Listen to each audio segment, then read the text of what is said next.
What up, DIYers? Welcome back. Today's video we have a Sterling Finesse frameless sliding shower door from Lowe's. Now we picked this bad boy up for $280. These doors are adjustable. They're great way to modernize your shower stall. If you're still rocking a shower curtain, do yourself a favor and get one of these. This one has a very nice silver finish, and of course we have that 1/4-inch tempered glass in clear, bringing your bathroom to the 21st century. First things first, we'll go ahead and start off with taking measurements of the top and bottom tracks as you see here. So we had a different style Sterling door partially installed in that opening. Obviously they didn't like it though, hence this swap. But we were lucky to use the top and bottom tracks that we had cut before, measured that up, lined it up next to the new one, and slid it on the chop saw and cut away. However, if you measured your opening, top and bottom of course, then I would leave a little excess after each cut. Don't do it exactly, because if you cut more than you're supposed to for your bottom or top track, then you're kind of screwed. There's no going back.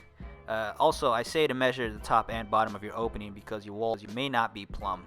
Now for this stage, you want to mock the shower frame here by grabbing your bottom track and resting it on the ledge of your shower pan. And you want to measure the distance from the face of your bottom track to the face of the shower pan, just like you see here.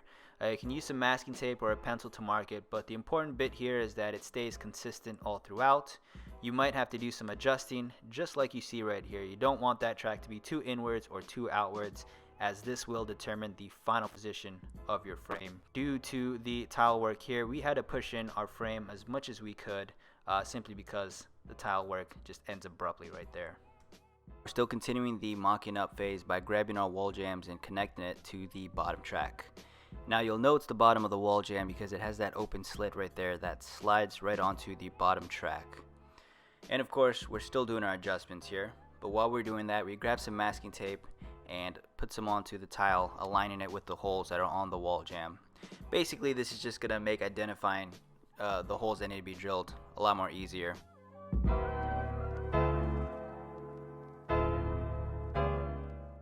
So at this point, your bottom track should be sitting in its position by now, either being held on with some masking tape or perhaps you marked it with a pencil. Now we're going to focus on the wall jambs here. We're going to need the level to help us out here. Help us find the correct position for these wall jambs, making sure they're not sitting at an angle or crooked or anything like that. The other thing too, because of the I-beam construction of these wall jambs, no regular pen or pencil is going to be able to fit through that tiny hole and mark the masking tape that's sitting on the tile. So what we did was we grabbed one of our old pencils, thinned the hell out of it, enough to fit it through those holes and enough to make some markings on the blue tape so that we can position our holes for the anchors.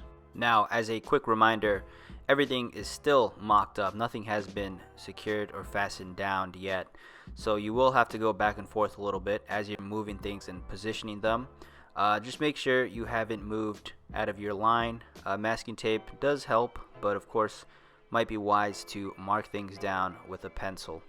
Now I can only assume that not everybody has the same kind of tile work as us, but in our case we had to pretty much push the frame back all the way to the edge of the shower pan, just like you see right here. Now ideally that's not what you want. We didn't want to do that, but the tile pretty much forced us into that position. I'll explain to you that later on.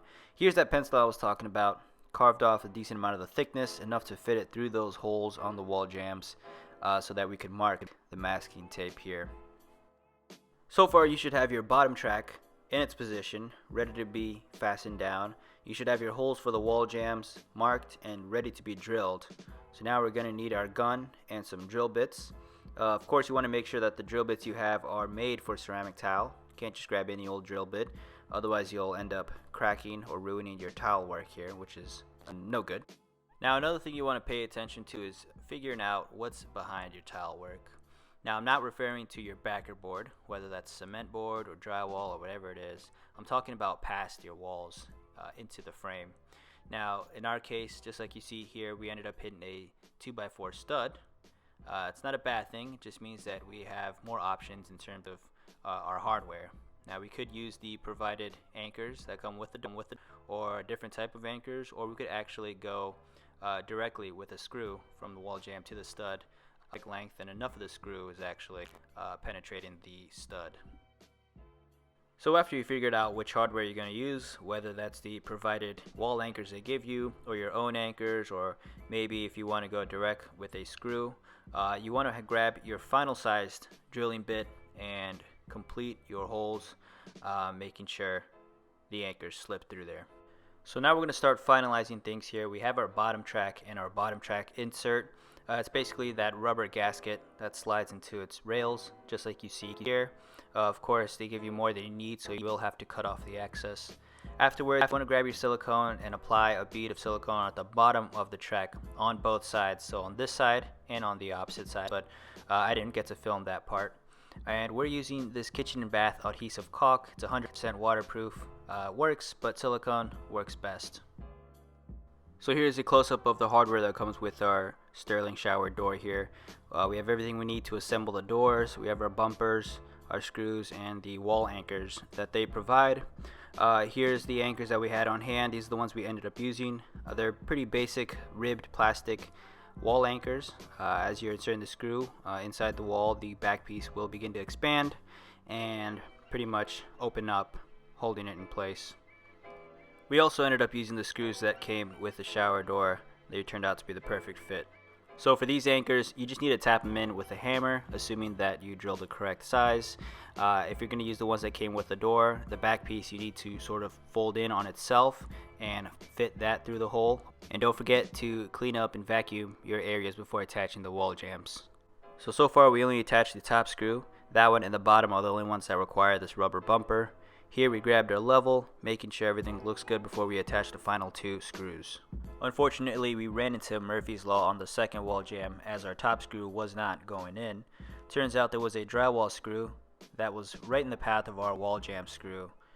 We made this discovery as we were smashing in this poor little wall anchor that wouldn't budge, but we were able to drill a larger hole and make the head of the screw a lot more visible, enough for the impact gun to bite the screw and to remove it.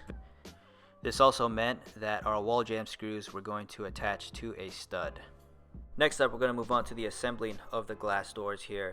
You're going to start off by grabbing your gasket here and aligning it with the mounting hole on the glass panel. Do that for both sides. Once you've done that, you're going to want to grab your mounting bracket, barrel nut, and screw, just like you see here, and position that onto the glass panel. Using two flatheads, you want to secure the mounting bracket and hand tighten that down on both sides. Now, I didn't show you this part, but these glass panels do have their correct direction. On the face, on the outside part, you'll see a sticker saying that that is the part that's supposed to be facing outside of the shower and that the inside has been coated with some sort of protectant. So with that said, as you can see, the outside panel has the rollers facing towards the outside, and of course the inside panel will have the rollers facing the inside of the shower, just like you saw. So here's a closer look at what I was talking about earlier. As you can see, the outside door, the rollers are facing away from the shower, and on the inside door, the rollers are facing towards the shower. And of course, you want to first start off in mounting it in the center hole. Now, the way we went about checking to see if these doors even needed any adjusting was by slightly opening up one of the glass doors here, leaving a gap, and essentially we followed that gap from top to bottom to make sure that it stayed consistent and to make sure that one end wasn't more open than the other. If so, then adjusting is required.